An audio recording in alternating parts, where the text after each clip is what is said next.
ರಾಜಕೀಯಕ್ಕೆ ಬದ್ಧವಾಗಿ ತನ್ನ ರಾಜಕೀಯ ಬದ್ಧತೆಯನ್ನು ಸಾಬೀತುಪಡಿಸ್ತಾನೆ ಇವತ್ತು ಯಾವಾಗ CAA NRC ಆರಂಭ ಆಯಿತು, UCCಯ ಪ್ರಸ್ತಾಪ ಆಯಿತು, ಅದರ ನಂತರ ಬಂದಂತಹ SIR, ಈ 4 ಅಂಶಗಳು ಭಾರತ ದೇಶದ ಸಂವಿಧಾನದ ಆಶಯಕ್ಕೆ ವಿರುದ್ಧವಾಗಿರ್ತಕ್ಕಂಥದ್ದು, ಪ್ರಜಾತಂತ್ರ ವ್ಯವಸ್ಥೆಯನ್ನು ಧ್ವಂಸ ಮಾಡ್ತಕ್ಕಂಥ ಪ್ರಕ್ರಿಯೆ.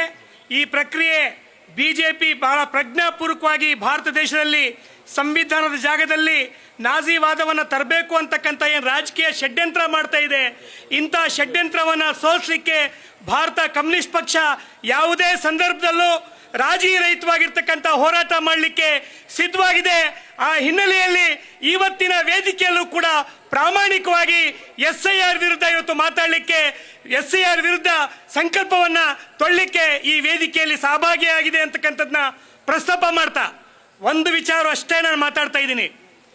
ಈಗಾಗಲೇ ಚುನಾವಣಾ ಆಯೋಗ BJP ಸರ್ಕಾರದ ಒಂದು ಗೊಂಬೆಯಾಗಿ ವರ್ತನೆ ಮಾಡ್ತಾ ಇದೆ. ಈಗಾಗಲೇ ಕೆಲವು ಸ್ನೇಹಿತರು, ವಿಶೇಷವಾಗಿ ಪಶ್ಚಿಮ ಬಂಗಾಳದ ಸ್ನೇಹಿತರು ಪ್ರಸ್ತಾಪ ಮಾಡಿದ್ರು. ನಾನು ಕ್ಲಾರಿಫೈ ಮಾಡಲೇಬೇಕಾಗಿದೆ ಇವತ್ತಿಲ್ಲಿ. ಅಲ್ಲಿ ಕಮ್ಯುನಿಸ್ಟರು ತೃಣಮೂಲ ಜೊತೆ ಸಹಕರಿಸಲಿಲ್ಲ ಅಂತಕ್ಕಂಥ ಒಂದು ಪ್ರಸ್ತಾಪನ ಇತ್ತು. ಇವತ್ತು ಒಂದು ಅಪಾಯವನ್ನು ಕೂಡ ನಾವು ಗುರುತಿಸಬೇಕಾಗಿದೆ. ಈ ದೈತ್ಯ ಸಂವಿಧಾನ ವಿರೋಧಿ BJPಯನ್ನು ನಾವು ರಾಜಕೀಯವಾಗಿ ಎದುರಿಸಬೇಕಾದ್ರೆ ನಮ್ಮ ಸಣ್ಣ ಸಣ್ಣ ಹಿತಾಸಕ್ತಿಯನ್ನು ಇವತ್ತು ನಾವು ಮುನ್ನೆಲೆಗೆ ತರದಲೆ ನಾವು ಈ BJPಯ ವಿರುದ್ಧ ಒಂದು ರಾಜಕೀಯ ಪ್ರಜ್ಞೆಯನ್ನು ಇಟ್ಕೊಂಡು ಹೋರಾಟ ಮಾಡಬೇಕಾಗಿರ್ತಕ್ಕಂಥ ಅನಿವಾರ್ಯತೆ ಇದೆ. ಆ ನೆಲೆಯಲ್ಲಿ SIRಗೆ CPI ಇರಲಿ, CPM ಇರಲಿ ಕಡಾಖಂಡಿತವಾಗೂ ವಿರೋಧ ಮಾಡಿದೆ. ನಾವು ಹೇಳಿರ್ತಕ್ಕಂಥದ್ದು ಇಷ್ಟೇ, ಚುನಾವಣಾ ಆಯೋಗಕ್ಕೆ ಬರೀ ಒಂದು ದಿನ ಅಲ್ಲ, ಒಂದು ವರ್ಷ ಅಲ್ಲ, ಪ್ರತಿ ನಿಮಿಷವೂ ಕೂಡ ಚುನಾವಣಾ ಆಯೋಗ ಮತದಾರರ ಪಟ್ಟಿಗೆ ಸೇರ್ಪಡೆ, ಪರಿಷ್ಕರಣೆ ಚುನಾವಣಾ ಆಯೋಗದ ಕೆಲಸ. ಆದರೆ ನಮ್ಮ ಆಕ್ಷೇಪ ಇರೋದು ಅಮಿತ್ ಶಾಗೆ. ಅಮಿತ್ ಶಾ ಅವರು ಬಹಳ ಸ್ಪಷ್ಟವಾಗಿ ಹೇಳ್ತಿದ್ದಾರೆ, ನುಸುಳುಕೋರರನ್ನ ಹೊರದಬ್ಬಲಿಕ್ಕೆ SIR ತರ್ತಿದೀವಿ ಅಂತಕ್ಕಂಥ ಹೊಣೆಗೇಡಿ ಸೋಗಲಾಡಿ ಮಾತಾಡ್ತಿದಾರಲ್ಲ, ಇದ್ರ ವಿರುದ್ಧ ನಾವು ಇವತ್ತು ಧ್ವನಿ ಎತ್ತಬೇಕಾಗಿದೆ. ಮತ್ತೊಂದು ಪ್ರಶ್ನೆ ಕೇಳಿ ನನ್ನ ಮಾತನ್ನು ಮುಗಿಸ್ತಾ ಇದ್ದೀನಿ. ಮೋದಿ ಅವರು ಅಧಿಕಾರಕ್ಕೆ ಬಂದ ತಕ್ಷಣ ಹೇಳಿದ್ರು ಭಾರತ ಇವತ್ತು ಸುರಕ್ಷಿತ ನಾಡಲ್ಲಿದ್ದೀವಿ ಅಂತೇಳಿ. ಸ್ವಾಮಿ, 12 ವರ್ಷ ಆಯ್ತು ತಾವು ಅಧಿಕಾರಕ್ಕೆ ಬಂದು, 12 ವರ್ಷ ಆಯ್ತು.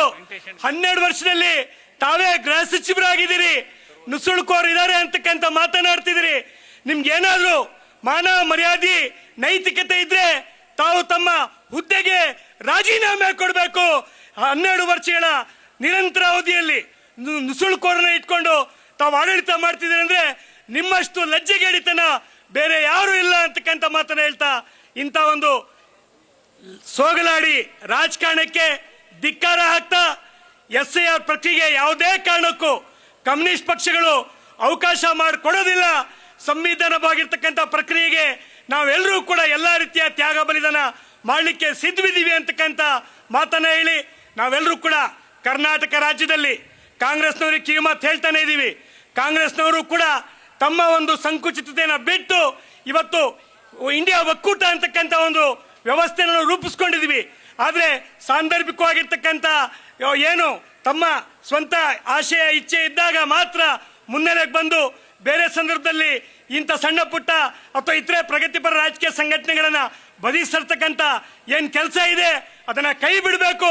ಆ ಮುಖಾಂತರ ಒಂದು ವೈಶಾಲ್ಯತೆಯನ್ನು ಮೇರುವ ಮುಖಾಂತರ ಕರ್ನಾಟಕ ರಾಜ್ಯ ಬಹಳ ಸೂಕ್ಷ್ಮವಾಗಿರ್ತಕ್ಕಂಥ ರಾಜ್ಯ, ಇಡೀ ದೇಶಕ್ಕೆ ಮಾದರಿ ಒಂದು ಸಂದೇಶವನ್ನು ಕೊಡ್ತಕ್ಕಂಥ ರಾಜ್ಯ.